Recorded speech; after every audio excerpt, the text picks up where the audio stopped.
সর্বরাজ? আমার সুধা কই? মনিমা, সুধা, মামনি, তুই কে রে? তুই কে রে মা? তোর ছোঁয়ায় বাবার বিগ্রহ জেগে উঠলো। গোবর্ধন, মা ব্যবস্থা করো।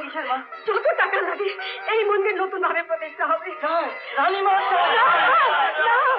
আমার জয় না, আমার জয় না, আমার সুধা জয়ধ্বনি দাও, আমার সুধা মায়ের জয়ধ্বনি দাও। সুধা, তুই বড় ভাগ্যবতী মা, তুই বড় ভাগ্যবতী, বড় ভাগ্যবতী।